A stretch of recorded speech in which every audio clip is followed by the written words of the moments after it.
How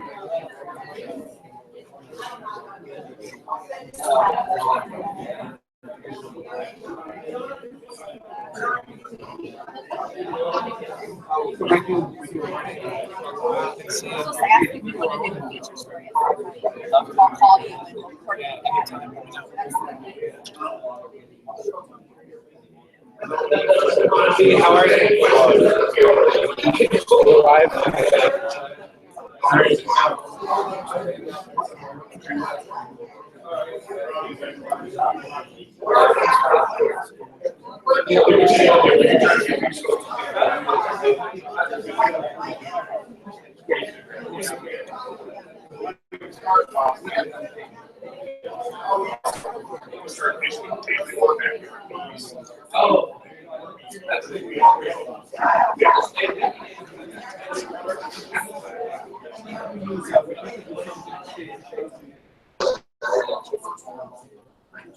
Good morning, ladies and gentlemen. Everyone from the United States.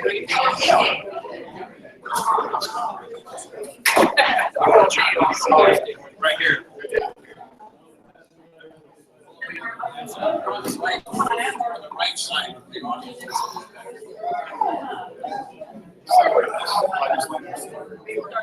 Good morning.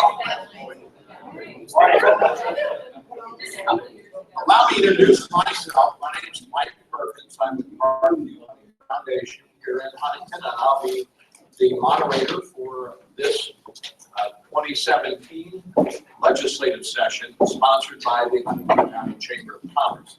I'd like to welcome you all here. It's a good crowd this morning, which probably is due in part to some very good weather that we don't always have for this meeting this time of year, so we can all enjoy that. And I know we're all here to hear from our representatives representing the state legislature, county government, and city government. A couple of things before we get going.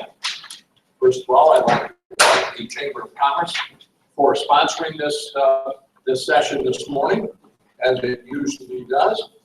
And thank the Regional Chamber of Commerce for providing JJ's coffee for us this morning. Thank you there. There is a, this session is being webcast live. There is a crew from the Indiana State Senate staff here this morning to do that. Gentlemen, I'll let you stand and introduce yourselves. My name is Baron Gaspray, and like you said, I'm a legislative intern for the Indiana State Senate. I'm a senior at Miami of Ohio, major in economics and international studies, and it was probably the first time I've ever been to Huntington, and so thanks for having me.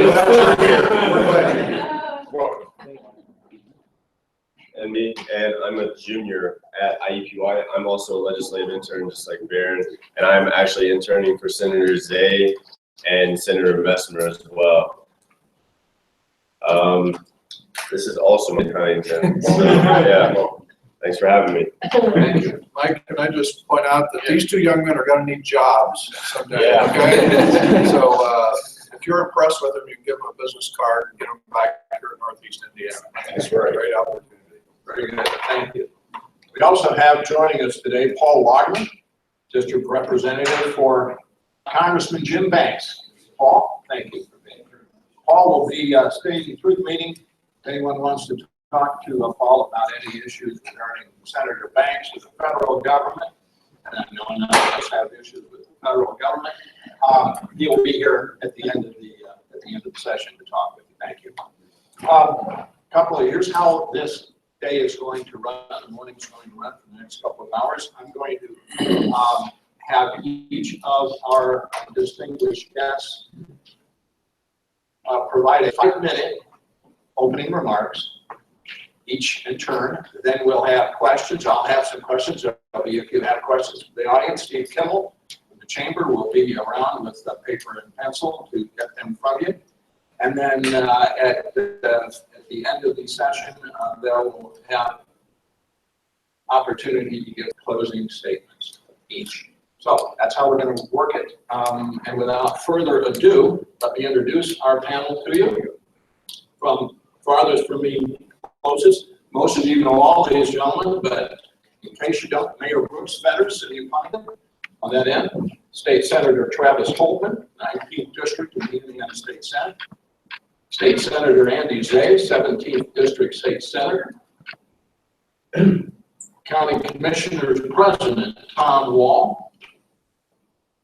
And Representative Dan Leonard, 50th District for the state of Indiana. They all represent us in some form or fashion. These are our legislators and our city and county leaders. So, without further ado, I'm going to start with a question for, well, no, I'm going to start with a statement. We'll start from the far end, from Mayor Brooks Fetter. Mayor. Good morning, everybody, and welcome. Glad to have new faces in Huntington. Thanks for showing up today, guys. And, we get to see some great things after the meeting happens today. City of Huntington finished another strong year, making some great progress. Really appreciate having these gentlemen here. Tell Travis and Dan and Andy all the time that I had the appetite to do what they do down in Indianapolis. I know the commissioners, see Commissioner Buzzard here, Commissioner Wall. As Tim O'Neill said, politics are local. And this is where the rubber meets the road. And this is where people either have jobs or they don't. We all know people at UTEC that have been affected by some of the challenges of the last year. The collaborative community, we continue to have a strong manufacturing base. We continue to work hard, as we have even before bad news, to make sure that there's good news coming. So the collaboration that continues to happen between the region, between the county, the city, and our friends down at the state pays big dividends for us here in the city of Huntington. 2017, a couple of exciting things that are on the path. We've been able to be the recipients almost twice now, but pretty close to the second time, regional cities dollars. And so kudos to Dan Leonard and Travis Holdman. We're down there. I think Andy's down there trying to make sure it still happens. But, you know, the city of Huntington was able to receive a little over $250,000 for Little River Trail Section 4, which the Regional Cities Group saw as being a vital part of the long-range regional plan to have trails going between Fort Wayne and Wabash and Bluffton and Angola. And so we were part of receiving some dollars there. And then also dealing with one of the largest blight sources in downtown, which is the UB Oddfellows building. And in partnership with Pathfinder Services, I see John Niederman here today, Huntington University bringing down their small business incubator program to downtown, and 35 market rate apartments designed to attract millennials, next geners in downtown Huntington. I know a lot of enthusiasm and excitement with downtown merchants, and we're waiting for the final approval from IEDC. And once that happens, I anticipate rolling probably about May or June this year. So that'll be a real transformational project. It's Huntington doing what Huntington does, and that's working together. Last but not least, kudos to Steve Kimmel and a whole wide group of people, including Mark Wickersham, the schools, the state, the county, the city, with the opening of the Learning Center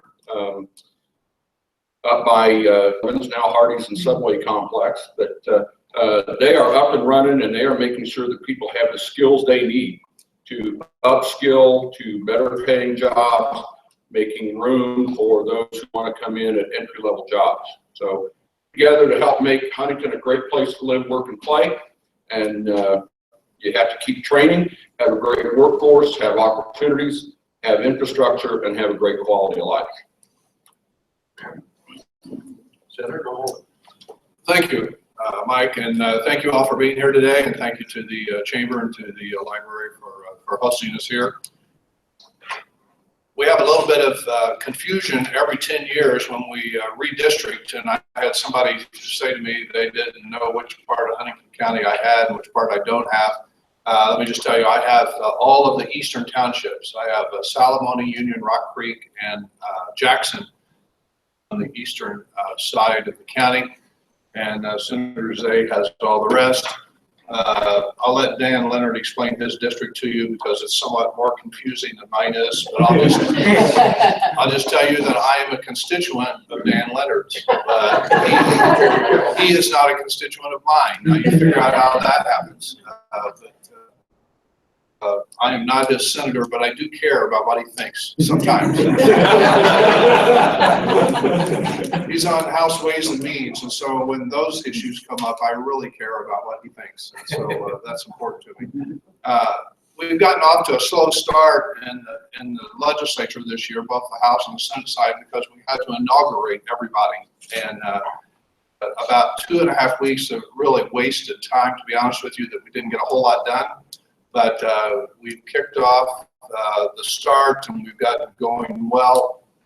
And before we know it, the end of this month, we'll come up on third reading deadline, which means the bills have to move from the Senate to the House and from the House to the Senate. Started seeing some of that transfer take place. As a matter of fact, I think we have a House bill coming up Monday on a second reading in the Senate that's already passed out in the House. And so we work on both sides of the building to try to work together, and you find a lot of congeniality between the two. I've always pointed this out before, and just to tell you that last year in the Indiana Senate, 90% of the bills that were voted on, there was bipartisan support, which means that Democrats and Republicans both voted for the bill to get it passed. And almost 65% of all of the legislation passed in the Senate was unanimous last year. Paul Lagaman, you need to send that message to DC. If Jim Banks and others that know how things work out here in the homeland can take that back to DC and make that work in DC, we would have a good thing going for our country. Again, is a great example to the rest of the nation on how we do business. And thanks again for having us. Appreciate it. Senator Zay. This is why I ran. This is awesome. It's great to be back home and be with constituents. And to that moment, I want to publicly acknowledge the city and county for their efforts in a crazy situation this week. It was personally a little difficult for me. Into school, he had 6 to 8 police cars pass him on the way, and it ended as best I guess could be expected. It was tragic, but in the end, but I think the city and county and the state services all handled themselves with the professionalism that we expect and deserve, and they deserve our support for that. So Mayor Brooks and the county, please share that with the respective folks. But that's been the difficult part, being a father and being down in Indianapolis. But the to counter a little bit what Travis said, if you're on the education committee, you start. So we've looked at about 20 or 30 bills already. Got many through the committee, and I think we kind of started the flow to the full floor of the Senate. But it is exciting. It's been fun. I've had a great opportunity already to engage and assist some constituents. I have some friends here today that we're going to bring a very personal issue to them to a committee on Monday, and I'm looking forward to supporting them and testifying along, seeing what we can do to remedy or at least give a voice to a very difficult situation. With Travis's help, I got my first bill passed, and again, it was a very personal situation, helping out foster kids and allowing them to become whole as far as getting a driver's license and learner's permits that wasn't available in Indiana law yet. It's been very engaging, and I've had a few successes already, which I thought was the way you do it, but I'm assured by some of my colleagues it's been a little unique to have had the experiences that I've had to be engaged with some of the constituents back home and to help them and do some of the things that I've done. And hopefully throughout the morning, I'll have the opportunity to share a few of those specifics with you. But very happy to be serving you all, and be out here and make myself available today, because I certainly, as was stated, it's by Mayor Fetters. For me, even being in Indianapolis, it's to keep the issues as local as possible. Communities, when those decisions are made in the communities that I serve. Happy to be here. Thanks for coming out today. Morning, everyone. First off, I'd like to thank Commissioner Larry Buzzard and Rob Miller for giving me this opportunity to sit up here and go through the list of goodies they gave me. I guess where we're at now, we just want to talk about a little bit of road funding, how things are going. We received quite a bit of money for 900 North project, and it was a cooperation of Allen County Commissioners, Huntington County Commissioners, and every county around us to make that the #1 priority road for Northeast Indiana to get it up and running. And after that was announced, that was being done. General Motors expanded. Dave Leonard was sitting there. Travis Holdman was there, and Jim Banks to help us get this money, and we really appreciate their help. Huntington County has been getting community, we received our first community crossing monies last year, which is a 50-50 grant process from the state. We're very appreciative of that. We hope they continue that. One thing we like to do is see less NDOT control when they send the money to us. It kind of gives us a little bit too much overhead there, and it's kind of slowing down the process. The county roads, we have a 3-year plan. We're very aggressive. Huntington County did put a wheel tax, and when I say wheel tax, it's a per vehicle tax. Don't be charged per wheel, it's per vehicle.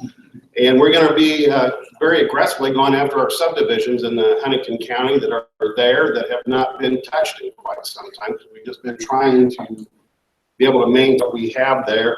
And with the amount of housing and the tax base that's in these subdivisions, they deserve more. And we realize that. We're going to be aggressively going after it.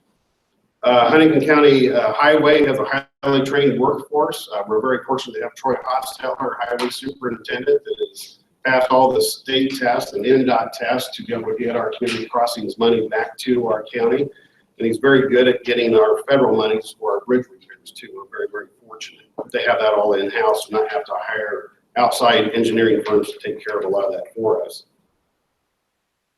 Jail. We're spending $1.3 million to bring our jail up to speed. Unfortunately, level 6 offenders have to come back to Huntington County. We're overcrowded. Don't know what to say. We all know what's going on in the community.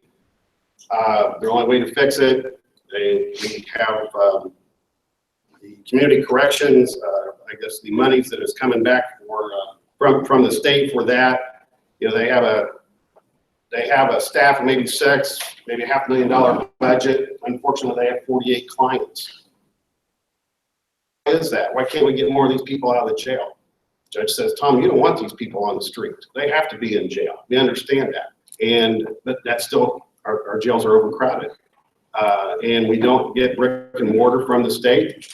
We don't get money to help transport these prisoners to maybe jails that have a better that maybe has empty beds. So we're moving people all the time that cost money. I'm not out 5 minutes already. Am I? Just don't know. I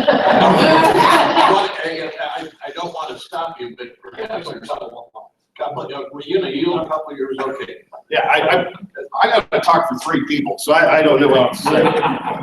Good news is a cooperation. All of us, HQ, the mayor in Huntington City, the smaller towns, and everyone that works with us, we're making things happen. Mark Wickersham has been put on notice. He has to get at least 200 acres of industrial development ground in Huntington County. He's up to 150 acres. Our property in Warren, Indiana, which is one of the first prime sites through Okra in Northeast Indiana. And we think that's going to be very valuable for economic development in the county. But I get to hear is, as a commissioners, people say, well, I heard you're mad at Mayor Brooks Fetters. I'm not mad at Brooks Fetters.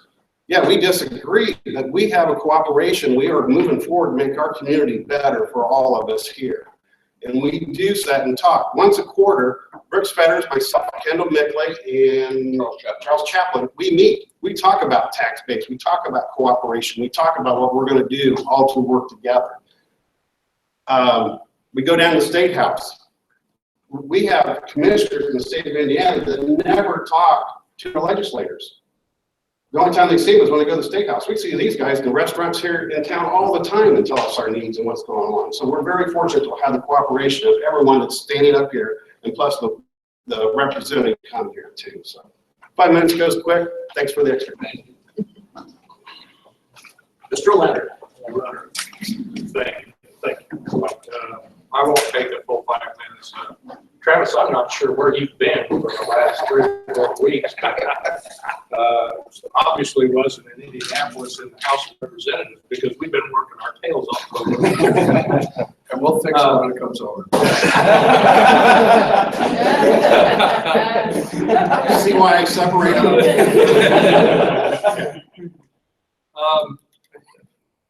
Things typically, when you start a session, the first week or two of the session, things are slow because bills have to be referred to committee, they have to be read for first readings, and then committees have to do their jobs of tweaking those bills and getting them ready for work on the House floor.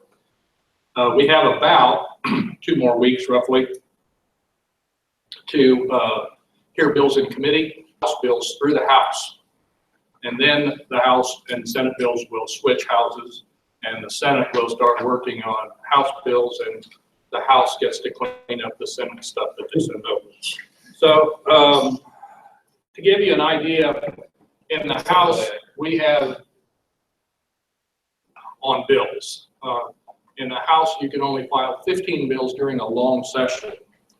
And that doesn't sound like a lot maybe, but when you take 15 times 100 state representatives, you have 1,500 bills possible filed in the House. In the Senate, they don't care. They just let you file whatever you want to file. But it does create a huge amount of legislation. And not all those bills get heard, and not all of them certainly get passed. We have about 900 roughly in the House that have been filed. We're working through those, and the House will probably pass somewhere in the neighborhood of 280 to 300 bills. The Senate will probably pass an equal amount. So when those bills come back, then we get to just focus on those bills. Commissioner Wall talked about some of the road funding coming back, and there is a solid effort, I believe, to continue the community crossings program in the transportation bill. And also, we're talking about some what are called money swaps. Get federal dollars coming down through the state, and the federal dollars that come to the state have restrictions on them. You can only use them if you follow these procedures. And so the state is looking at the possibility of swapping that money, sending state money to locals that do not have those restrictions on, and using the federal money at the state level where we typically comply with all of those regulations that come from the federal government. Find the process immensely and would help locals out in using that road funding money. Amen. It is always interesting when you read through some of those restrictions. An example, and don't quote me on the dollar amount, but when we did the bridge on Broadway, there were restrictions on access to it, on real estate ownership coming to the bridge. And also, so many dollars had to be spent on navigation safety down the river. And when you look at a project of that size and say, I've forgotten the dollar amount, I think it was somewhere in the neighborhood of $30,000 or $35,000 had to be spent on navigation safety down the Little River. 6 months and not see a canoe come down the river. So in those cases, we would be able from a state level to swap that money out, send state money, keep the money at the state level, and allow the locals to use that money in a more efficient manner. And that's one of the things that I particularly like. Big local control person. I like to see our county commissioners, our city councils, our people locally make the decisions on how to spend that money and where it comes from. I'm ready for questions. Thank you. Thank you all. I think we can all see that even though we represent different areas in different ways, none of this is not as you think it would be state government, county government, city government.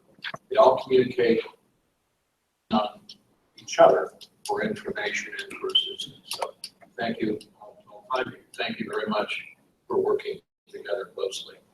It appears that's happening. The Chamber of Commerce is a business organization, and I would guess that everyone on this panel here considers themselves pro-business. I'd like to start with the mayor and worker. This way, quickly, sum up what does being pro-business mean to you in terms of what you can do and what your office allows you to control?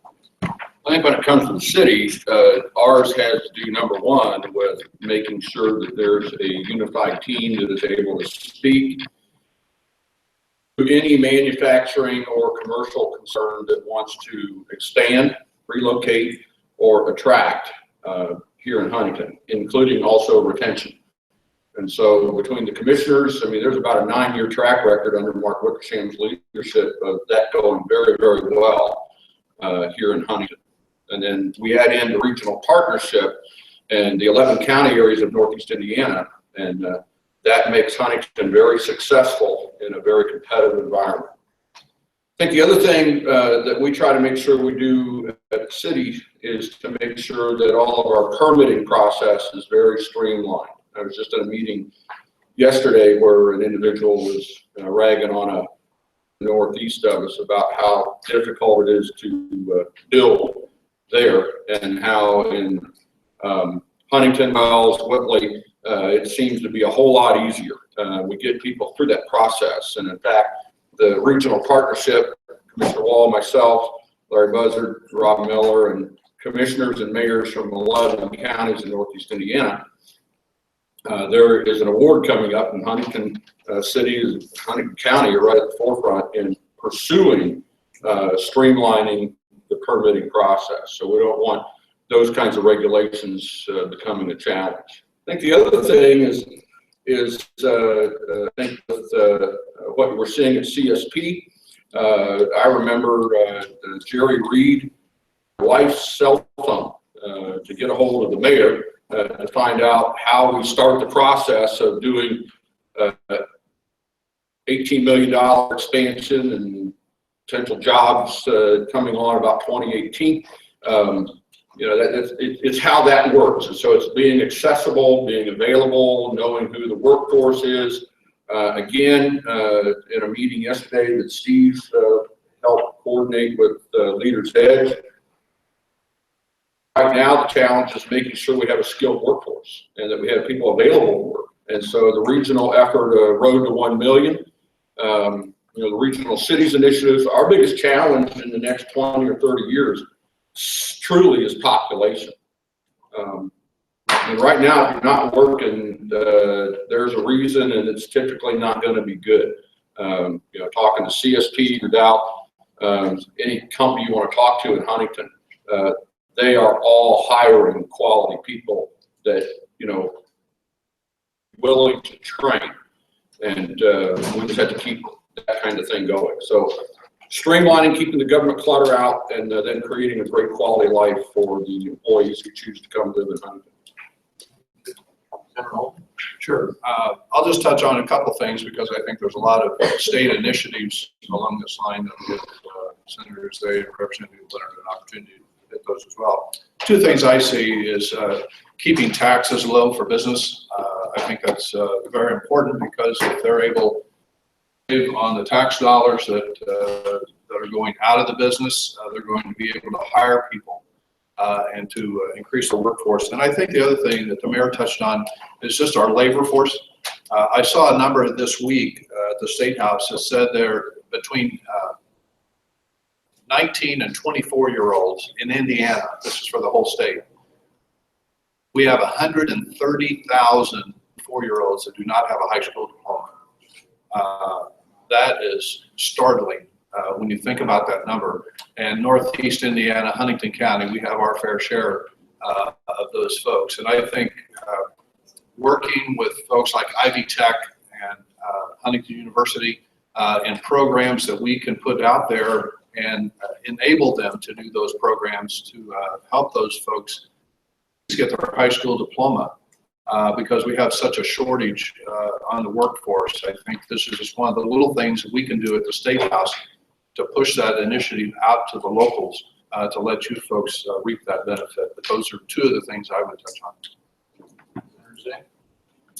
I would just expound upon that a little bit. I think for me, I'm kind of finding my way how to be a champion for small business. Obviously, that's the environment, the heritage that I came from here in Huntington. But where I've been working in the education committee, I think it's to be a champion for the vocational training and some of that. And even more broadly than that is fighting for the rural areas of our state.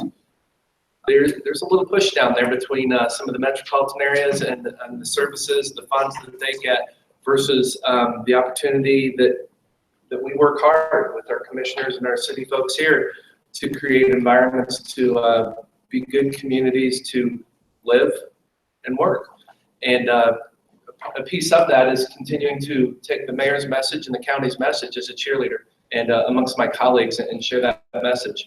And then most specifically, again, to summarize, it's just going back to education. There's been a lot of different things we've looked at there. But I think one of the most celebrated comments I got when I was meeting a number of my members wasn't an attorney, so I think that's a positive thing as well. I'm not Senator Holdman. We have the innate ability to make the simple very complex. Between these two now? Yes. Actually, business is a thing. A few years ago, we was told about the Learning Center, and they was trying to get money and try to get moving. Me and Brooks went to some meetings, and we'd heard from the industry leaders, we need training workforce. How are we going to get these people trained? You bring me someone that can pass a drug test, we want to get them trained, and we'll get them to work. We have jobs available. Help speed up the process a little bit. We've got some more money to get it on in there. Very happy of our Learning Center that Huntington Community School Corporation has going. We have Work One, we have Ivy Tech, we have Huntington University. We have all these institutions all in one-stop shop. I want to tell a little success story. I can't tell the student's name, but a student that was a junior and a senior and is graduating this year got offered a job at $16 an hour right out of high school, out of skills that he learned at this Learning Center with zero expense in schooling. $1,000 a year for PhD in his skill trade that he has there. Mark can correct me, but I believe PhD said 80% of their workforce is over the age of 55, I believe it is. Are they going to replace these people with our kids coming out of high school? Let's get them in here. The ones that don't want to go to college, let's get in there and get them a Learning Center and get them trained. They have EMT class up there. They have a nurse's aides class. They have automotive. They have welding. They have CNC. We have a group right now that's at a regional event. I saw that there's 12 individuals that's going to regional event. I'm hoping that they win there and bring back some awards to Huntington County. Met with Troy, went blank, Mark, help me out. But with the building we just helped out with. Oh, you went blank too. You do that too. Troy Rathlick, thank you, sir. What do we do for businesses that we have now? 3 clients named Troy. Yeah. It's in the bottom part of my notes here. Anyhow, he wanted to expand his business. Huntington County commissioners helped him get through the process. Mark went out there and worked with him. He's going to be hiring more employees. He has employees that need to go to Cummins for extra training. Mark had told him there's money possibly available through Work One, which we need to get the word out there. The best kept secret is up here in that Learning Center. If you have a business here that wants to expand, come look at the government programs that maybe Work One has for you to move forwards there. Our Plan Commission, City Plan Commission, we're here to work with everyone to make your business grow. They're going to show you what the rules are, then they're going to help you meet them rules. They're not going to do anything illegal, but do it and turn you around. So I think we're here to work with you. So if there's anything different, you want us to change anything, get with us after the meeting. We'll do what we can to help you. Oh gosh, why are we business friendly? And what does that mean? Gosh, I think business business, business, business, and then we have an attorney.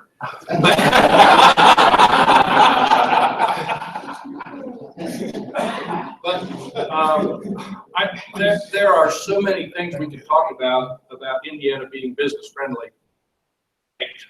7th in the nation by several polls, between 5th and 7th in the nation by whatever poll that you pick as being business friendly. And that's attributed to many, many, many things that the General Assembly has done over the last 15 to 20 years. To give you an idea, our C Corp tax, 0.5%, that has been reduced and is headed towards 4%. We were the highest in the Midwest. So how do you attract business? How do you attract jobs if you are the highest taxing state in the country? Indiana has continued to lower taxes and lower taxes and lower taxes, whether it's tax, whether it's C Corp tax, whether it's inheritance tax, just one after another to attract more jobs to Indiana and more business to Indiana. And it has been tremendously effective. We talk about some of the losses, but we really need to talk about some of the gains. Home from the State House on Thursday late, sat down and I opened up the tab, and in the classified ads, there was help wanted, help wanted, help wanted, help wanted, help wanted. The problem is exactly what these gentlemen talked about here, getting the right and properly trained employee into that job. And so there are continued efforts from a state perspective, through workforce development, through the Department of Education, to collaborate and get students pointed in the right direction.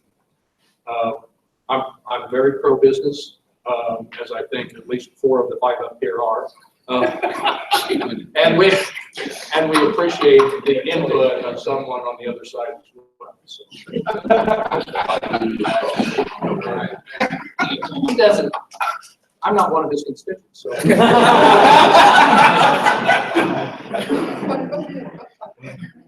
Let's talk a little bit about business. We all listened to our new president talk about Carrier in Indianapolis and all the jobs lost in Indianapolis. And it became a national news item, became a national issue. We didn't hear much about the Carrier jobs being lost in Huntington, Indiana. We're going to, starting, I believe, this summer, be losing or experiencing layoffs here. People really don't know quite what to make of that because they don't really have much of a perspective in terms of the history of industrial and downs in the community to go on as it applies to a business like Carrier, which operates globally. Mayor Fetters, what should we be concerned about with Carrier, and what should we not be concerned about as Carrier? I think the first thing we need to be concerned about with Carrier are our friends and neighbors that are being forced into transition. I'm guessing everybody out in this room has had to face an unwanted transition. And that's never something that feels good. Now, some of us have been through those and we've looked back over our shoulder, and because of our efforts, because of our relational connections, because of resources, because of our faith, we see that sometimes things that look really, really bad have turned out to be good. So I think the first thing is just be aware of the concerns that families in our communities have because of what's happening at UTEC. About a year ago, yesterday I believe, that UTEC made their announcement. What I am thankful for is that UTEC has been a great corporate citizen for the last 30 plus years. And they didn't have to give us a heads up, but they did. And so we've had a year to engage regional collaborative resources through Rick Farrett, Work One, Ivy Tech, the Learning Center, HQ, the news media to the extent that they've been helpful drawing attention to it. You know, we've been able to make sure that the people at UTEC are getting the resources that they need to upskill, to transfer skill, good quality work replacement for them. The official award notice showed up, I think it was somewhere right after first of the year. Layoffs, Mike, actually do start in March. They are continuing through the middle to the end of 2018. And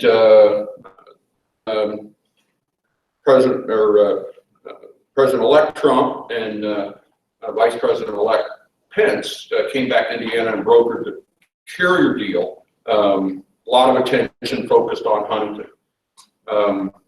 Got a lot of news media calls to the mayor's office, and most of it was left-wing media looking for some northern redneck hillbilly mayor to light his hair on fire and, you know, make stupid statements on national TV or radio. Fortunately, I'd already burned all my hair off, and there wasn't much left. But you know, my comments have been this. Happy for our fellow Hoosiers in Indianapolis whose jobs have been spared, and we are hopeful that the jobs in Huntington are affected in a positive way because of those decisions. It was made abundantly clear shortly after that what happened good in Indianapolis was not going to translate in the same way the bad news translated a year ago.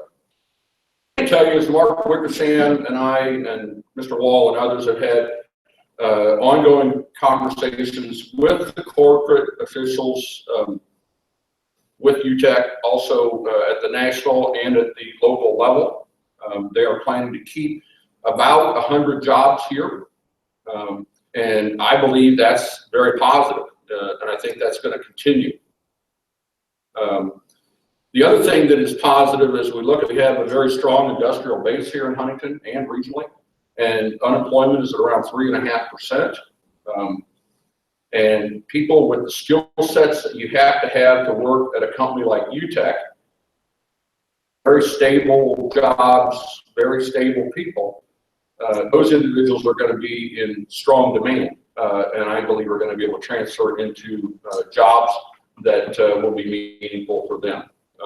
Again, I appreciate all the efforts. Do wish we had better news with that, but you know, global economies are global economies, and you know, we've had to learn here locally the hard way, as other cities do, that publicly traded companies that are headquartered internationally don't always care about the impact in Indiana.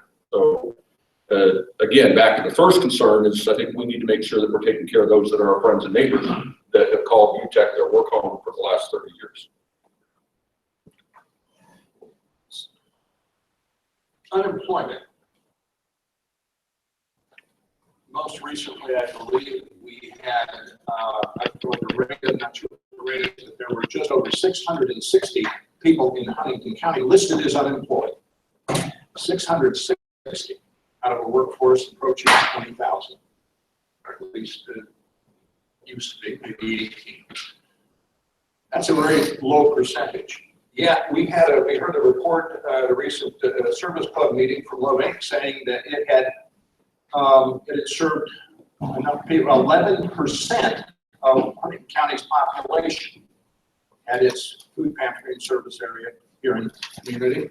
And we know that more than 40% of our students are on free and reduced and qualified for free or reduced price lunches in our school corporation. How do we, Mr. Wall, this would be for you to start the discussion. How do we reconcile with what seems to be still dire need for food necessities? And what can you and what can your colleagues at the state level do to address this? Well, 600 people, and I was just at a meeting, and they told me we have 550 available jobs in Huntington County right now. All of Northeast Indiana, if you get on Work One and look at the available jobs out there, there's a lot of opportunities for individuals. You heard me mention the jail earlier. We're overcrowded. We have a problem. The opioid problem in the area is real. We know that. Our sheriff has had some town hall meetings trying to bring people to date with it. Is this all the problem? I'm not sure. We have a mental health problem. Maybe, but I think we have a mental health problem. We need to get help for these people out there to get them straightened out and to get them in the straight and narrow. I've told this story to many people. My wife and me, I'm stuck on this coffee at McDonald's. I had to go in there. A guy comes up to me and says, I need a job. I'll jump in my van. I'll take you. I know someone that's paying $15 an hour for welders. All you have to do is pass a drug test. And he looks at me and says, why are you discriminating against me? And poor Rosie took off, and I'm just standing there. And I said, listen, I'm with you, buddy. I can take you over to the Bowen Center. I know people there. I'm sure we can get you some help and go on. And he left the restaurant, and people stand around saying, man, what just happened there? That's where we're at. What can we do for the people that don't have a job? I think we have a mental health problem. I think we need to move forward and help the small percentage maybe that need that little help, and it's affecting everyone's lives. We all think that, you know, it's the person on the street that has the opioid problem, but no, it's in our major subdivisions and in families that we all know, relatives, we're all affected by it. One of the town hall meetings, they said, well, how do you know if you have a problem in your household? Simple thing, you're missing your spoons. That's what they cooked it on. But I guess I think we need to look at this statewide, countywide, look at our community here. I want to get them jobs. We have training available. If they need help, come see me, any of the commissioners, the mayor, anyone here in town. We'll get you to the right people to help you get taken care of and help find you a job there. But if someone comes to me and says they don't have a job, it's because they don't want a job. So that's just me. Sorry. Thank you. Senator Zay, you care to, I'm sure you're hearing a lot because you're in your first meeting out in Indianapolis. Is this part Well, of it? and we hold a lot of titles. I mean, you can be a representative, a commissioner, you can be a businessman, you can even be an attorney. The first thing we have to remember is we're adults, we're spouses, we're fathers, we're parents, we're neighbors, we're members of communities. Communities are varied, they're all different. But I think what Commissioner Wall just described, Facebook, Twitter, those things are nice. They're ways to communicate, but I'm not sure that we've evolved into understanding what that's all about. And we put our friendships, we put our relationships in those things. But we got to get beyond that to get to the heart and soul when you're talking about changing some attitudes, affecting a crisis like this opioid and meth, and even the unemployment of people that don't want to work. We would give our right arm to change some of this stuff and to be engaged, and we have. I mean, most of us have aspired to this position because of what we've done and how we've served in the community. And we believe in that, and that's why we are here as elected officials. But we can't give away the American dream. We can't give that away from a political perspective, from a state, from a city, from a county perspective. We've got to inspire people to want to be Americans, to want to take advantage of the opportunity. And there's all kinds of challenges, but to affect these social changes, that's difficult.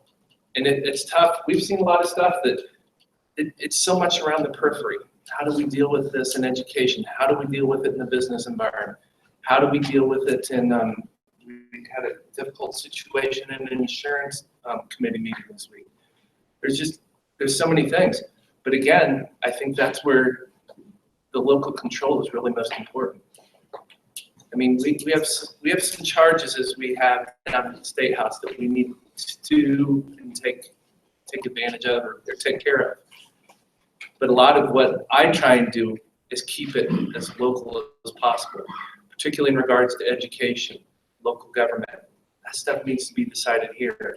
I know that really doesn't answer the question, but That's what I've challenged a lot of people I've networked with, met through this process. Even our business, our employers, we talked about employing folks and how do we know where those opportunities are. And one thing that came out of a meeting with some large employers in the district, high school field trips. Because manufacturing isn't what so many of us grew up with. It's not widgets anymore. It's calibrating multi-million-dollar presses and machines. And we are the manufacturing capital of the world, right, Paul? In the United States of America. So we need to celebrate that, but we also need to make sure this generation understands what it means to be in the manufacturing world today. There are great opportunities there, and there are careers there. But we need to bridge those gaps, and it's just up to us to be engaged one-on-one.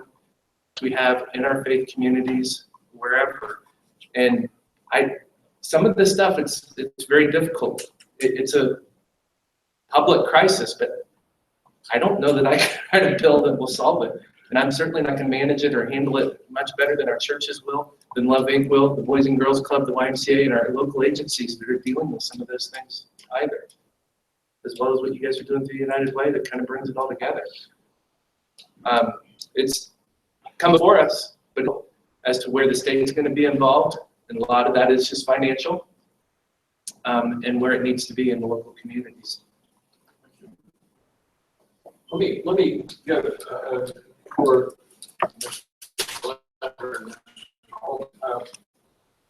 an example of available here that maybe could be affected by state action. I've been made aware by Pathfinder Services that there are more than 40 positions available throughout Pathfinder for what's called direct service professionals who deal with people with intellectual disabilities that Pathfinder serves. And as I understand it, the state has an opportunity by investing $10 million to leverage another $20 million of federal funding, pay scale for direct service professionals that would be competitive with what extended care facilities can pay those same people. They're after the same general labor pool and talent pool. Is this something that the state can help with or should be helping with? And are you aware of that? And is this the kind of thing the state can do? It's all money-based, but Pathfinder has been struggling to fill these needed positions for folks in our community. How can that work? Holdman? Well, I think the challenge is creating the infrastructure bill at the state level and then pushing that down to guys like Mark Wickersham at HQ to really work ways to find those employees through job training, skills training for incumbent workers, but then also for folks that are out of work, touching on the whole carrier situation. And I think that's how we best do that. Kind of a tough situation. I know I've received several emails about direct service providers from folks here in this community and in communities all over my district. And so that's an issue that I think to try to leverage those state and local dollars as best we can against federal funding, if that's possible. But at some point, we have to take, and I think this goes to a broader, more esoteric issue of personal responsibility. If I choose, and my heart goes out to the folks who have become addicted to heroin and other opioid drugs, but I make that personal choice if I'm going to do that or if I'm going to feed my kids. I make that choice if I'm going to upgrade my cell phone or if I'm going to feed my kids.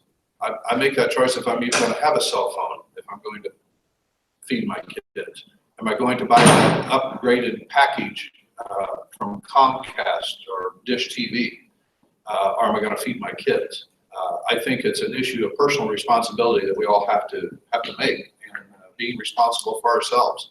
And I'm always somewhat hesitant to preach leveraging against federal dollars coming in.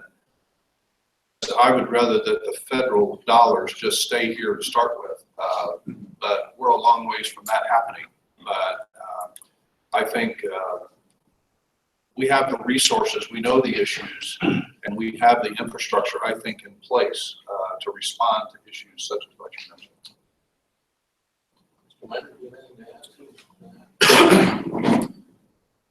John, I knew this question was going to come up today, but thank you for the question. Is the General Assembly? Absolutely. John has been advocating for this for some time, starting back maybe in the spring. I had meetings with John on this very issue, and he has been to the State House. I don't know how many times, but and we had conversations this morning. There are people lobbying from a state perspective to increase funding for DSB and to raise that level of wages. Now, that being said, it's precisely what we've been talking about or connected to exactly about. There are those jobs out there. Many of them are low-paying jobs. And because the workforce has pretty much been used up, people are going to have to raise their wage perspectives. And $10 an hour is probably going to have to pay $11 or $12 an hour very shortly in order to hire someone to fill that position. That's what we want. It's not what we go to meetings talking about increasing the population of Northeast Indiana to 1 million. The road to 1 million is. It's real. It's the population needs to expand to fill many of those positions. You are today, you're going to see more and more increases in wages, which should the standard of living in this area. The mayor mentioned earlier that $250,000 for the Trails program and the UB building.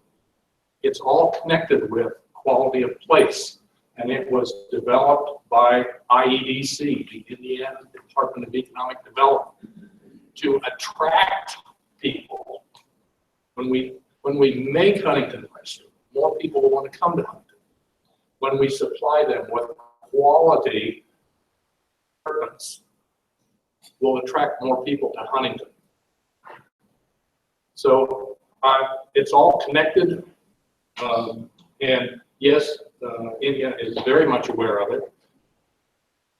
There are decisions that have to be made when you sit on Ways and Means or Appropriations or Tax and Fiscal Policy in the Senate. Money and help out with a federal match for workers like we're talking about? Or do you put more money into counseling for drug abuse? Where do you put those pools of money, and how much money do you have to go around? So those are decisions that are sometimes not easy to make from a Ways and Means standpoint and also over in the Senate. But we will come to conclusion and hopefully $1 million job. Thank you. This is the long session of the General Assembly this year. This means it's the budget session. You heard budget talk. It's almost been overshadowed by all the discussion about road funding and a couple of other issues. But I do want to talk about road funding. We have a situation now where, with all the discussion we've heard, and it's all accurate about Indiana's business tax climate, Indiana's tax climate in general. Now we're talking about the infrastructure, some critical infrastructure, and the possibility of raising taxes. Fund repairs and maintenance of that infrastructure, whether it's gasoline taxes, whether it's user fees, which are taxes dressed up in another name, or whether it's tolls or that type of thing. Republican another unusual position of being pro-tax in this situation. And I believe the other side of the aisle would like to see state surplus used for some of this work. Senator Holdman, can you start us off with talking about why Indiana needs to do what it's proposing to do and why we need to raise taxes to do it? Sure.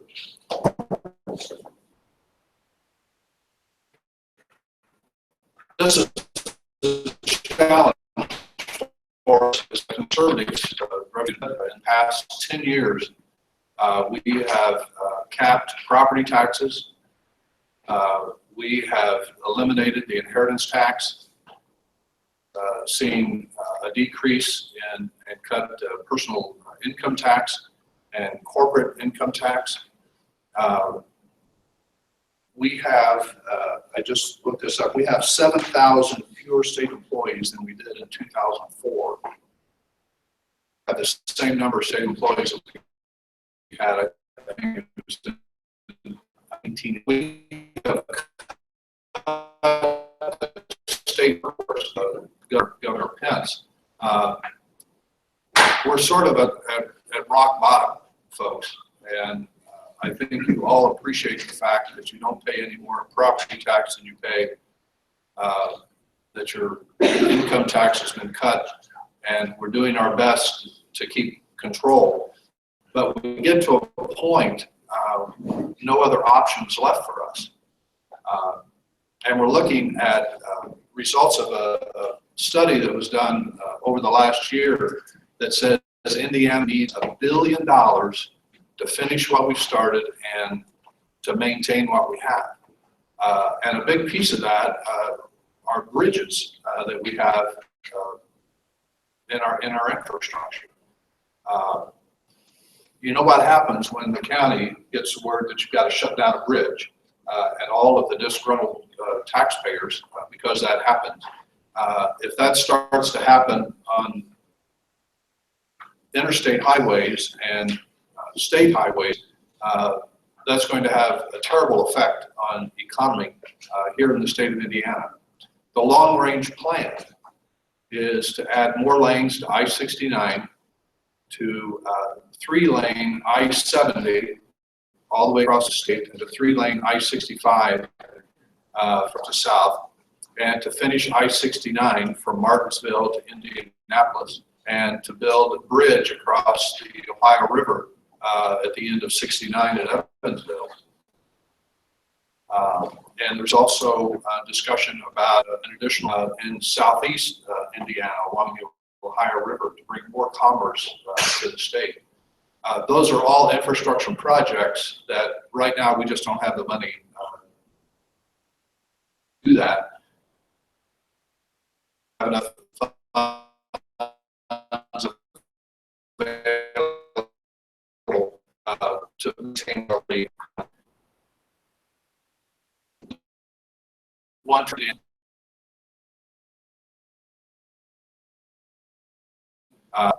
Like there's no road bed underneath there, it's just falling away. And those are the kinds of things that we have got to repair, that we've got to get a good fix on. And I tell folks, I'm not in a rush to raise taxes and to vote to raise taxes, but if you have an idea of what we can do, we need to hear from you, because we are exploring every avenue available to us to get the funding that we need to get the work done. Some folks say, well, you need to spend some of that reserve. Okay, well, we have about $2 billion in reserve, which, what, Dan, is about 41 days, about 41 days of state expenditures. Well, over the last 2 years, we spent $600 million out of that reserve. And it's just whether or not we want to have money in the bank in case we have the economy, because our experience with the last downturn in the economy cost the state of Indiana right at $1 billion. And so if that happens again, our surplus gets cut in half. So we take half of that and spend on road funding fix. So what do we do in year 2, 3, 4, 5, 6, and on down in history? We'll take any suggestion that folks have on how we repair our roads and how we can fix this situation. But our ears are open, and we hope to hear from you if you have a better idea. So. 2 points and then you can wrap up. I thought he was running. But it's okay. Do either one of you have anything to add? Now's your chance. Well, you see what we have to work with up here sometimes. We'll get this fixed, right? I'm just going to see, it's a very complex issue, but I want to speak to 2 points. That Representative Leonard wrap it up because they've been working intimately on this for the last couple of weeks. First of all, the vanilla sheet asked out. This is where we are at. This is how infrastructure is funded right now.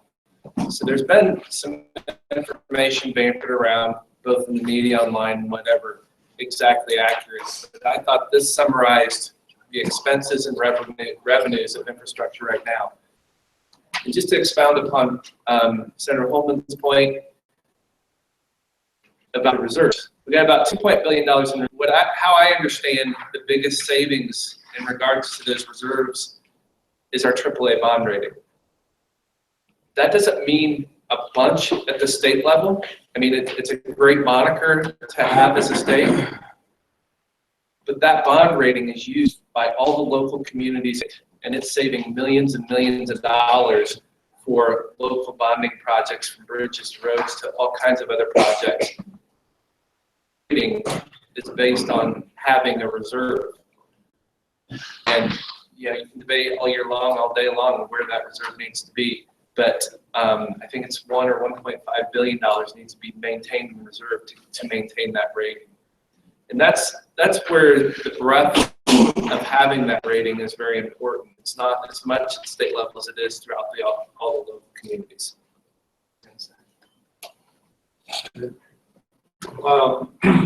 House Bill 1002 is the road funding bill that you are interested in all.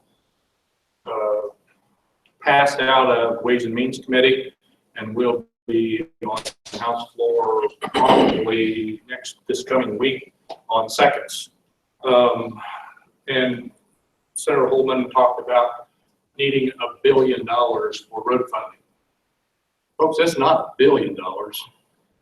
The Summer Study Committee estimated $1.2 billion per year over the next 20 years. So when you talk about spending reserves, if we have $2 billion in reserves, it's pretty close, 2.13, I think, the last time I looked. That would fund about a year and a half of roads. Not to mention our AAA bond rating and cause your taxes to go up, because if locals need money, fix the courthouse, it's going to cost more to borrow that money.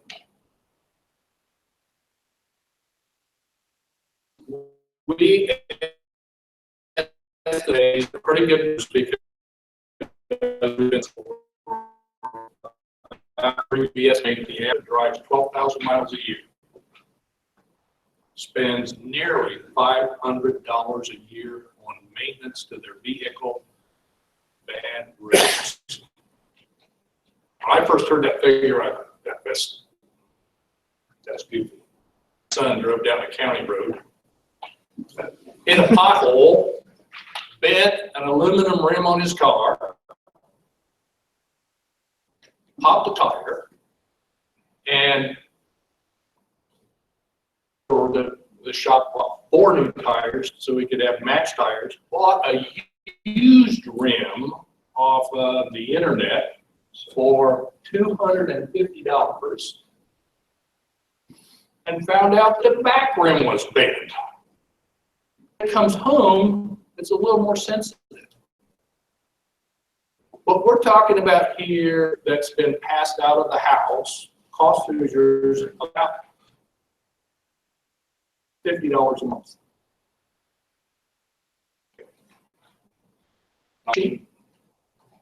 But how much do you spend in the average auto repair? Funding it up front. The opponents or the Democrats on the other side are doing so.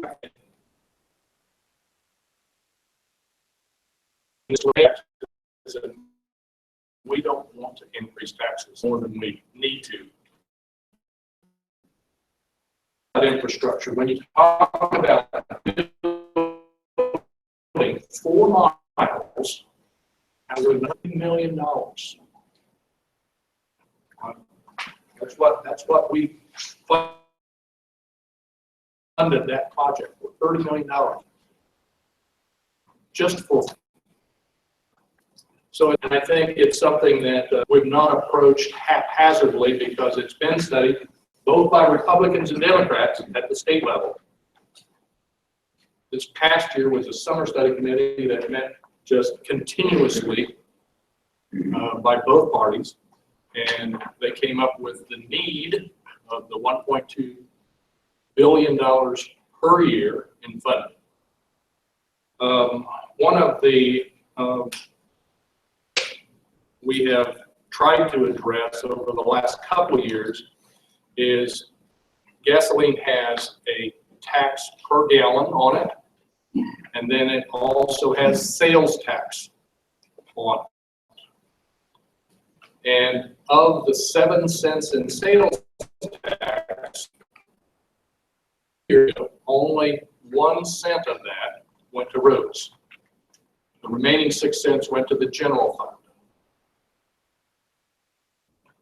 Last year, we moved another 1.5 cents of that to roads. Today, we have 1.5 cents of every 7 cents in sales tax on gasoline that is designated for roads. The rest of it goes to the general fund. The original 1002 bill had a phase-in, and over the course of the next 4 years, we would phase in all of that 7 cents to road funding.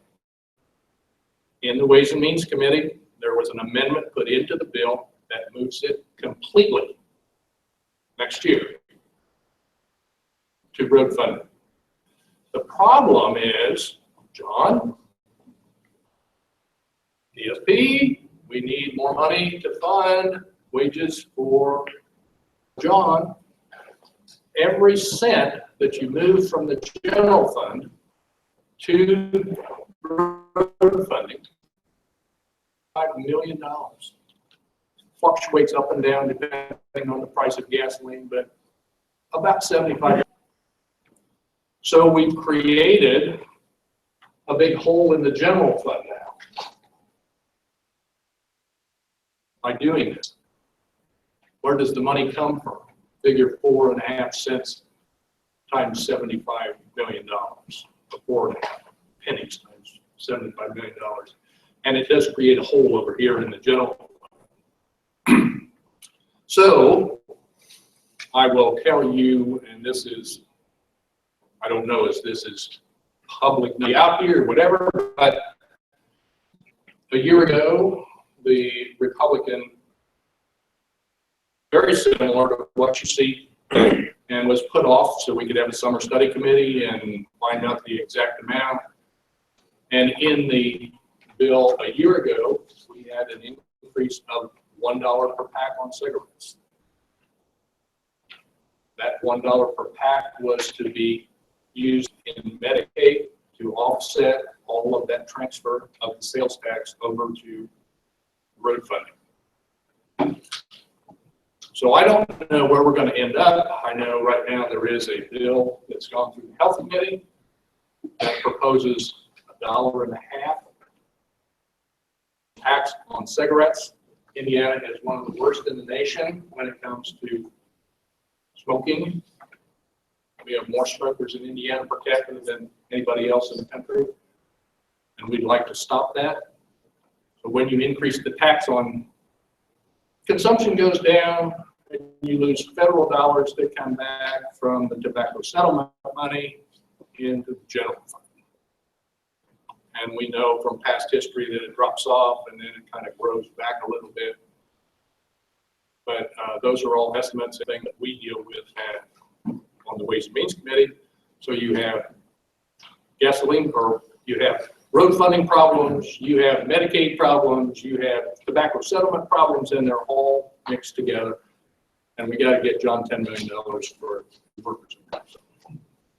Can I touch on that real quick? Yes. Representative Leonard for help, because we have some of the top remanufacturing of wheels in the nation. So that's the good side. On the other side, I'll give a little history. When I came in as commissioner in 2009, where all the gas dollars go, a big portion of that was going to fund the Indiana State Police.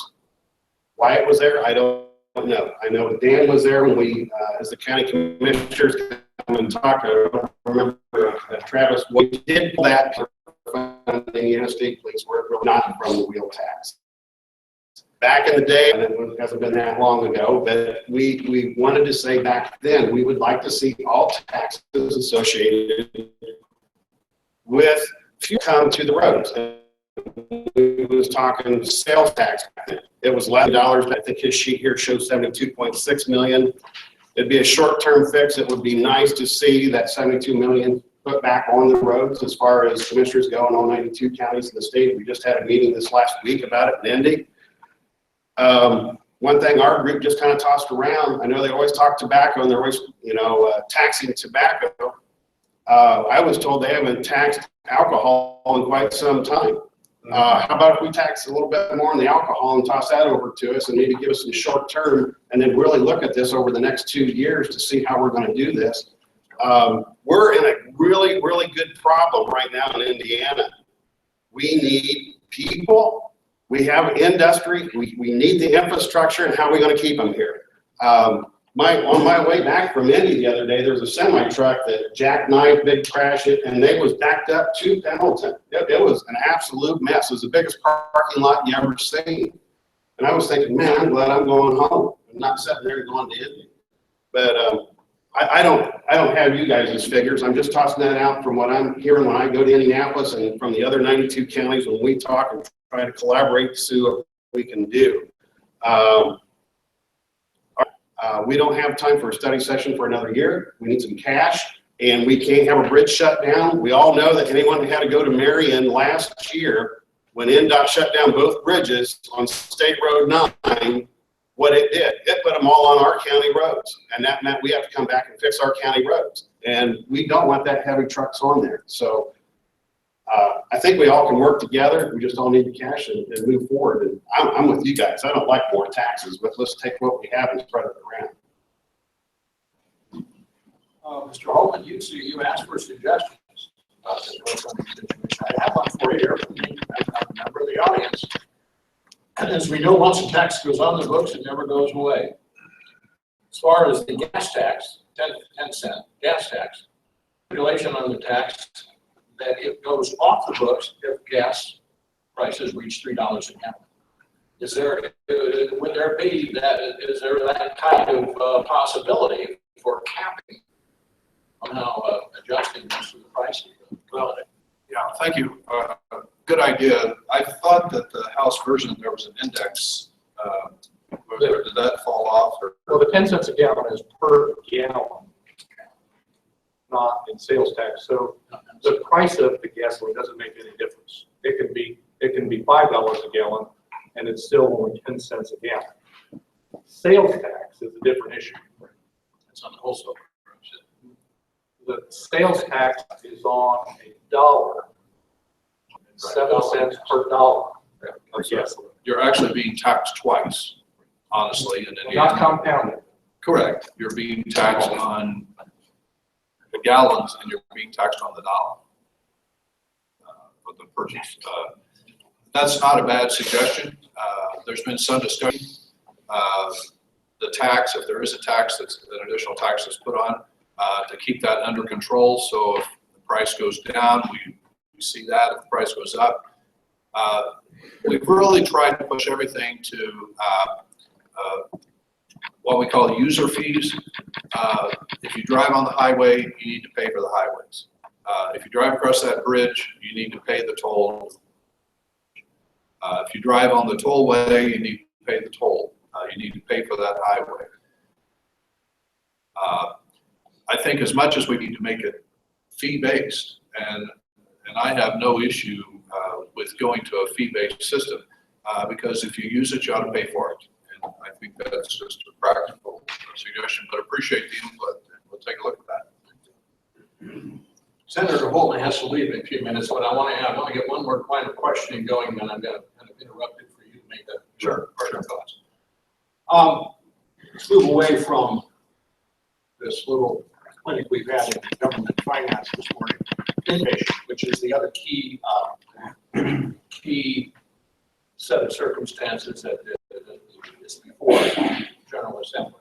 Specifically increasing funding for pre-kindergarten classes. It's now on a not here in Huntington County yet, but piloted around the state. What have you seen? And I mean, and this question is directed to the state legislators. You see in terms of what our results have made so far, effectiveness, that would lead you to believe that this pilot program should be expanded to places like Huntington County. Sure. Can I answer that, please? I have the pre-K bill in the Senate. We're seeing already preliminary results that are coming out that are very positive for the pre-K program we started as a pilot project 2 years ago. This is very limited. There is no other pre-K program like this in the country because we are targeting only low-income families, those at 127% of the poverty level and lower. So those are the only folks that we are targeting. The initial project allocated $10 million each year in the biennium, so a total over 2 years of $20 million that would go to pre-K programs in 5 counties. 4 of the 5 counties were urban counties, Lake, Allen, Marion, and Vanderburgh. And Jackson County is the only non-urban county that is in that 5-county mix. I have a bill in, and I'll have an amendment coming up. Actually, the bill's going to be heard this Thursday in Education Committee. Senator Zay. It will continue the current 5-county program that we have that's just limited to those 5 counties, but it will expand to add an additional $10 million per year to a new tranche of students, keeping them at the 127% of poverty level and lower families that would be eligible for the program. But the good part about what I think the amendment language, it won't be limited to just 5, 7, or 10 counties. It will in fact be limited to the number of providers all over the state that can get their act together to meet all the requirements to do the program. And there could be a program right here in Huntington County that could qualify for that program. So it's not going to be limited by county. It'll be available statewide. What the program does is basically says you have to be a pass the quality level 3 or 4 program to be a provider, and you have to have that requires an educational component, and there's going to be some. Actually, we're going to codify some of the FSSA rules. We're actually going to put that in law as to what's required of the provider and the parent to pledge to send their child to kindergarten, that they have to participate in the education of the child, that they have to read to the child every week. And I think it's got some components built in that really make it effective and put some teeth in the program because the parent has to participate in the education of the child. That's one of the things that has been a result of the first 2 years in the program, because it's showing that parents have been able to get out and get a job because there's been a pre-K program available to the low-income family. They're working with the students, and the biggest thing is for those in education, they've seen a decrease in behavior problems of the kids that are in that program when they get into the public school because there are less referrals because of discipline issues than the group that they're testing against, the control group that they're monitoring. And so we're seeing some real progress with those kids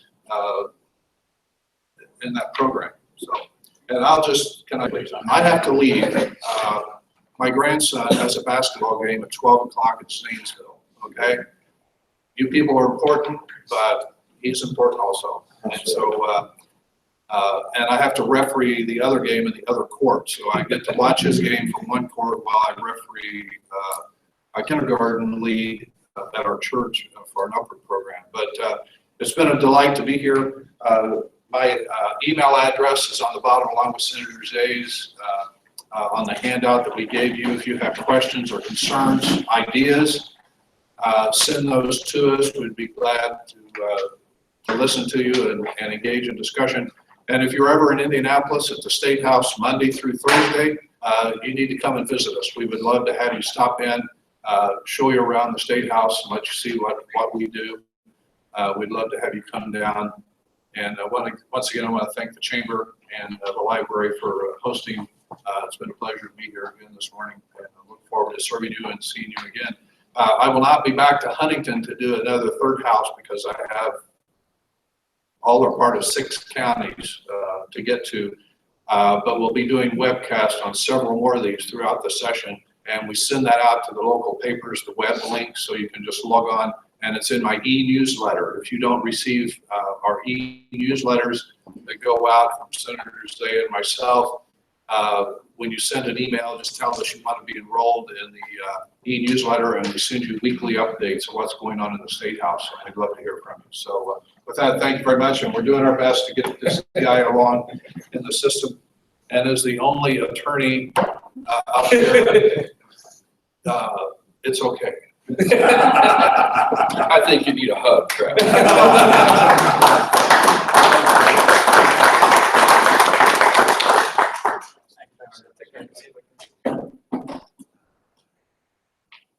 Would either Senator Zay or Representative Leonard, you have anything to add to what Mr. Holdman talked about regarding the pre-K funding and that? Sure. Yeah, I mean, this is a bill that came before committee. It's one we spent many hours in testimony on from all vantage points. And I think the amendment he spoke to was a big concern of the committee, and very exciting for me from our district that we were breaking down geographical boundaries, because the opportunities of any expansion of pre-K, making it certainly in Huntington County, but any of the other 4 counties I represent, was minimal at best. I don't think you can, the merits of pre-K are working, and the value of that is helping. The concern is always the zeros. There's, when you're in Indy, you're dealing in millions instead of thousands, and I'm down with the vision of doing all I can to help through 12, and actually K through 5 and the investment in that portion of education. So my concern is if we deviate money into new programs, which is what pre-K is, a lot of the discussion, even the testimony, was not, even surrounding the pilot, which we are in the middle of, but it's expanding it to universal. And I think the reality and how that plays out is still out there, and with the information, how the studies in that will come through. And that's what I was kind of focused on. So the pre-K, the whole discussion is very new, and but I think it has good merit, and I think we need to really vet it out. And I'm looking forward to hearing the testimony this week, and I'm glad that the geographical boundaries got taken apart, and so we'll see how that amendment looks when we see that this week. And there's also great limitations on who can offer pre-K, and there's I think shared with me, there's one in here in town that would be available, so that means we have some agencies that have been providing pre-K services for years that at this point would have to make substantial investments in being able to offer pre-K through this funding mechanism. And so that's, that's challenges of a different sort. But to the fact that we're going to benefit kids that maybe don't have the same start that a lot of our children have or do, really the issue we're trying to address, which may get back into some of the conversation that we had earlier. And, those are the challenges we face, and I look forward to seeing the amendment and testifying this week and see where that goes. Just kind of quickly, Senate, we have a bill in the House that expands pre-K. This may be the only time in my legislative history that you will hear me say, when Senate, I hope you clean it up. We have people in the House that have stuck in an expansion of vouchers that's very controversial in the House. And so you are kind of in a sandwich area. Do you vote to expand pre-K, which is a tremendous program across the state of Indiana? In my opinion, everything I've read says that it helps our young people learn quicker and progress faster. So do I vote for that, or do I vote for an expansion of vouchers that is very controversial? One news media may say they have an expansion of vouchers. And if I vote against it, the news media will say I voted against an expansion of pre-K for our children. I'm hoping that the Senate bill will come out without any voucher language in it, so we can move on down the road and get the primary problem addressed. An education bill coming through that may be of interest to you, 1004, addresses of money for local school corporations. The state took over 100% of the general fund several years ago when the property tax caps came on, and your property tax now has 4 on it. And there's school bus replacement, capital buildings,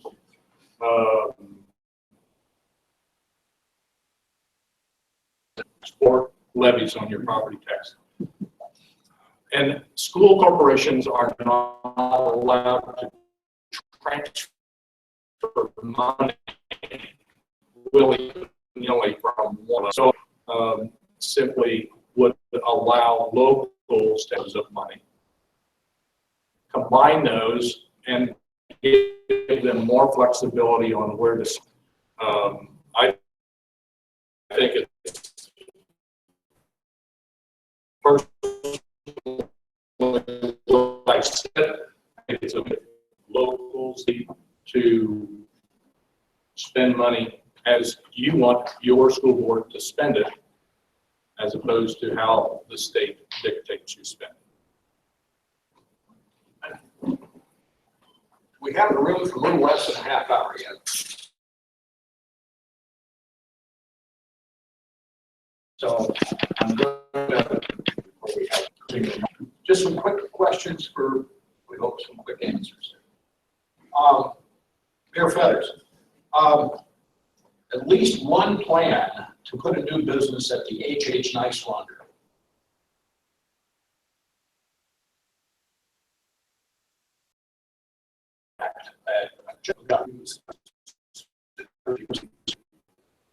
BZA.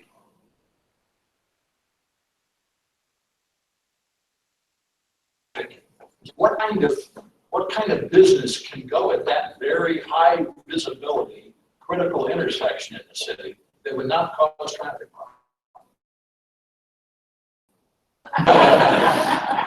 This is a lightning round. We've already got a bed and breakfast. I mean, that there, and it is not so much the BZA, because that's really zoned for about any kind of commercial piece. It's NDOT and their issues with that intersection and being it is not an issue of something being there. It has to be able to function with NDOT's expectations on how traffic is going to come in and out of there. So I know there's been several attempts to locate that. One of it had to do with they weren't able to access additional property that they had wanted from an adjoining property owner. The other one involved utilizing Parkmore, or whatever the street is that I think it's Parkmore Drive that runs there on the north side of Bowers. You know, it might eliminate people from backing out of a hair salon into Bowers Jewelry, but you know, there are people who park there, so it is a congested area.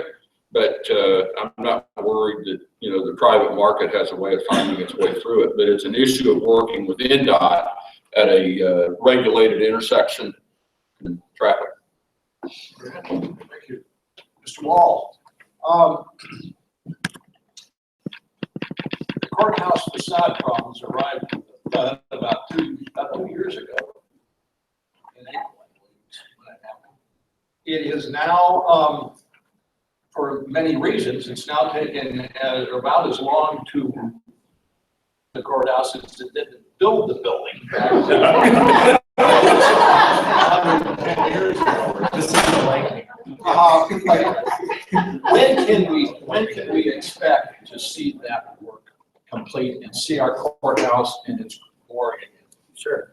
And just remember, when the courthouse was built in the early 1900s, it was built for $340,000, completely furnished. It fell off on Easter morning that day when no one was there, thank goodness. I'll say thank the Lord for that no one was hurt.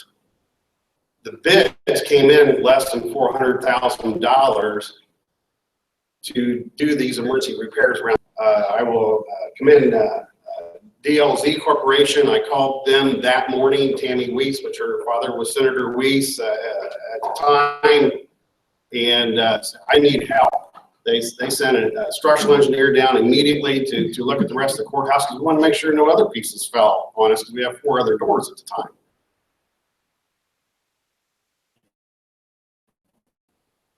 They've gone around and fixed the chimney and some other places so that the courthouse is very safe for everyone. These corporals that are in there, they have went through and drilled and put stainless steel bolts in there to hold them on there so nothing will again. Thank goodness to this library and Joan Kiefer that she was able to pull pictures back from the 1900s when it was built because we don't have plans for the place, and then we had the resources here to help see what was going on. We found in 1980, I think it was 82 or something, that one of these pieces fell off back then, which I didn't know anything about because I didn't care about the building at the time.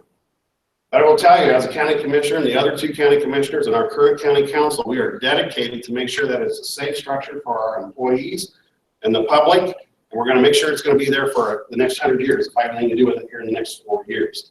We're very happy with the construction. I'm hoping the scaffolding is going to be gone here soon. It was in the press not too long ago. They did an interview. We estimated it's going to be 5 to 6 weeks. We're hoping here in the next 3 weeks it's probably going to be gone. We have other repairs that we are looking at that's going to have to be done, which is heating system and some other structural repairs and roof. It's going to be a beautiful building. We're going to keep it here for as long as we can. And I know there's people who would like to have it torn down. But I'm being told it's going to cost $6 million to tear it down. I don't know if that's a figure or not. That's what someone tossed around. But you cannot replace that structure for the way we're maintaining it. And it's very valuable for what we do in the courthouse. Hopefully that answers it. Okay. Thank you. And now let either or both of our state legislators tackle this one. This came from the audience.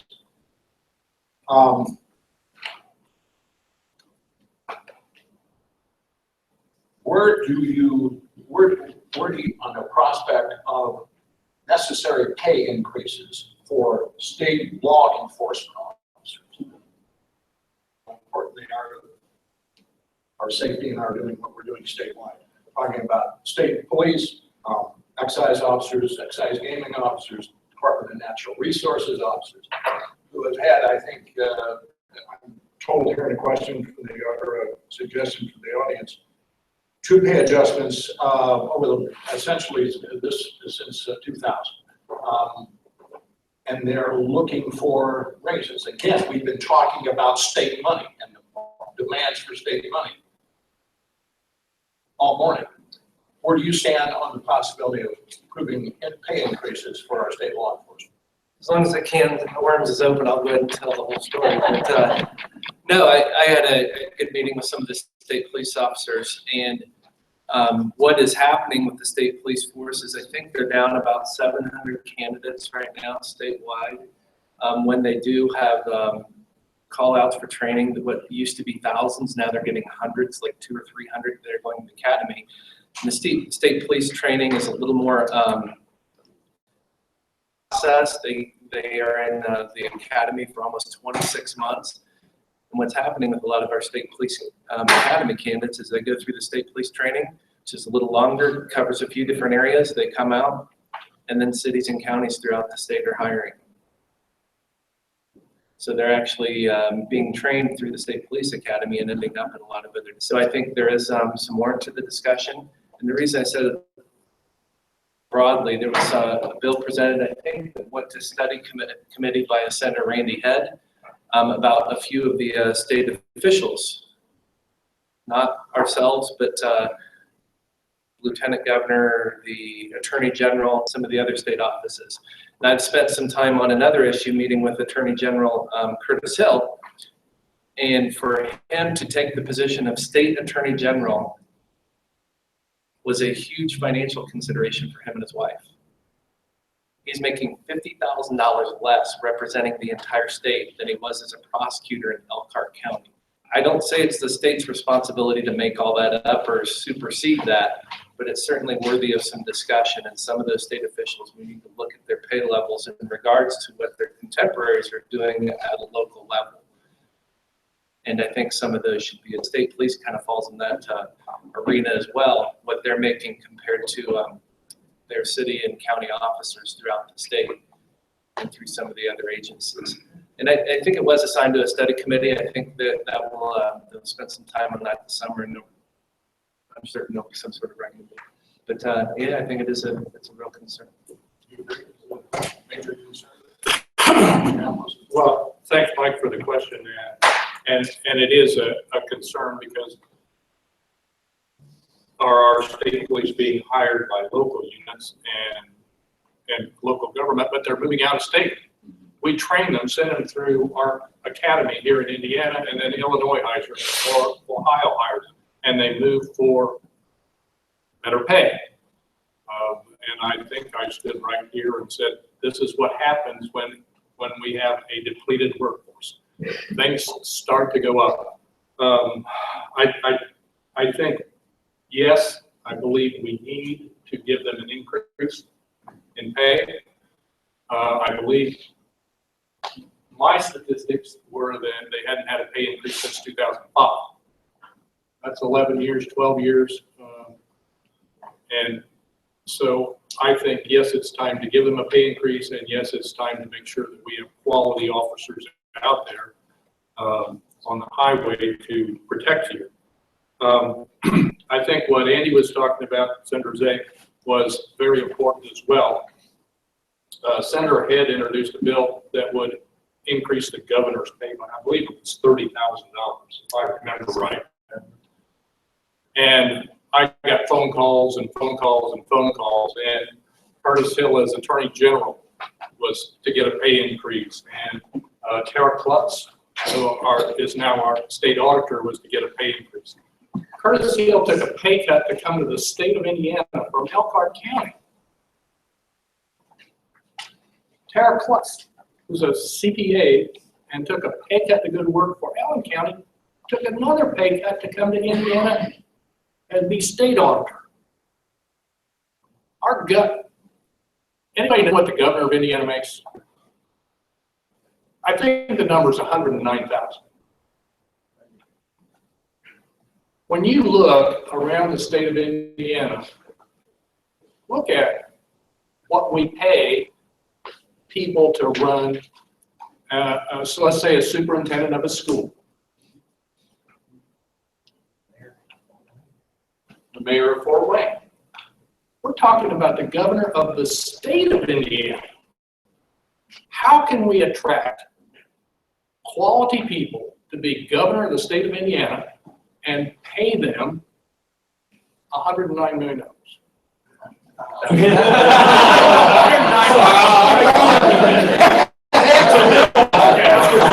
We're all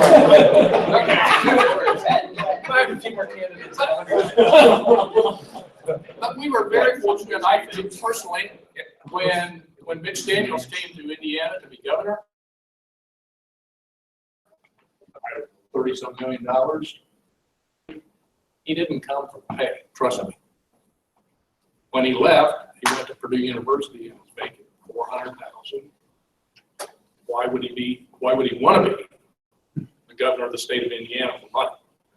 So I think, yes, there should be some corrections in those things. I think we have to keep our heads screwed on straight. I don't think we need to go from $109 million to $400 million. But I do think that there's a time that you have to adjust your pay scale. And here again, we come right back to John Niederman's issue with DSP. We have to increase those salaries to get quality people into those positions. Closing thoughts, 3 minutes maximum each. We'll start with Senator Zay. I'm just going to take a moment to share that story, and it's pretty illuminating to a little bit how the whole process works. When I was running a caucus, I met a nice teacher in southern Wabash County. She was actually an industrial engineer, so had a great science background, got out of that in an education degree. Her and her husband moved to the state of Iowa, and out there she got endorsements in physics, chemistry, and biology. She moved back to the area, was in back in Wabash, got on at Southwood High School. Southwood High students. The principal has a teacher that can teach 3 or 4 areas of science. He is thrilled with this teacher. The state of Indiana wouldn't recognize her endorsement, so she was operating on an emergency license. So once we got the folks sworn in down in Indianapolis, I was able to work with our new superintendent, Jennifer McCormick, in the Department of Education. We made her whole. We got her a license within a week. I was able to deliver it to her, which was phenomenal for her, for me. It felt like I was really serving the constituents, and this is exactly what I opened with today, and why I'm happy to be here being your Indiana State Senator. But the other side of that, she had reciprocity in 12 other states. She could have gone and taught anywhere, but she didn't in Indiana. So we also have an amendment that we have attached to an education bill, and we're going to get that correct. It's teachers that come from other places with spouses or whatever can teach here in Indiana. And I have a great issue with a friend of mine that we're going to deal with on Monday and look at a very complex issue that we'll be testifying for a committee. The constituent service is what I really love. And as Travis said, if you get to Senator Holdman, if you get to Indianapolis, look us up. There's nothing like a breath of fresh air from home. Those hallways and the byways get a little stuffy down there. So please stop by. To the e-newsletter, I do have a small form back there. Sign it up. We can get it on our weekly e-newsletter. And I have some business cards, so please feel free to take that. Thank you very much for having me. Mr. Leonard? Well, you're going to skip it. We're going to. Okay. All right. Well, thank you all for coming. I think this is probably one of the best crowds we've had in the past several years. There are a lot of issues. We, as Senator Zay said, we value your input. I will tell you that if you take time to come to the State House, and if it's an issue that's being heard in committee, you have the right to testify. There is so much more credence given to locals that come to testify on issues than there is to our standard lobbyists in the hallway that we see every day. It is, as Representative or Senator Zay, excuse me, I don't want to build him up too much. As Senator Zay, we have a lot of fun, but it takes that to put up with some of the stress of the State House. But we do value your input, and trust me that we do use it in our daily use at the State House. So please don't hesitate to call, to email, to contact our office. We both have legislative assistants that take calls in general that come in, and we'll listen to your concerns and relay them to us if we're in committee meetings or in meetings that go on. When you come to the State House, if we're in session, please send in a note to me. We can, unlike the Senate, we can get you in on the House floor, so you can actually witness and be right there. The Senate doesn't allow that. They're a little more stuffy over there, but seriously, do contact us and let us communicate with you, and you want us to. Thank you. Thank you, Mr. Wall. Actually, I feel Huntington County is doing very well. I appreciate, Rob Miller and Larry Buzzard to being my fellow commissioners, and how well we get along and how we work and collaborate with the town, whether it be Huntington, Markle, Andrews, Bourne, little area of Bippus. I see in the back, we got Ron Klein, Terry Miller, County Councilman. I appreciate you guys coming, and Larry Buzzard had to leave. I see Lori Vanover walked in. She's our animal control person for Huntington County. We all work together. Mark Wickersham's up here. I'm asking him the questions on the spot. I forget a name every once in a while. But it's the teamwork of all of us put together. Yeah, we're going to make some mistakes, but I think by far our wins in the last few years has been very, very good. Brooks brought up about United Technologies. Yeah, we're not going to be the rednecks and bash on United Tech. We know for a fact they're going to keep some jobs here. They don't want to sell their building, is what we're being told. Mr. Wickersham had some people that would like to have bought it. Promising. We have someone that's going out and someone wants to buy their building, but they don't want to sell it. I think that's great. They're going to stay here and keep paying taxes and be part of the community.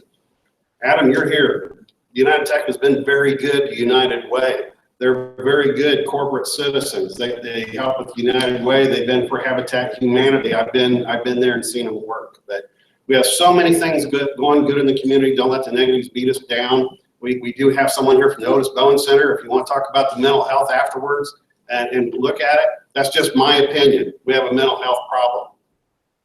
You don't wake up in the middle of the night and say, I'm going to start taking meth, or I'm going to start taking opioids, or go from there.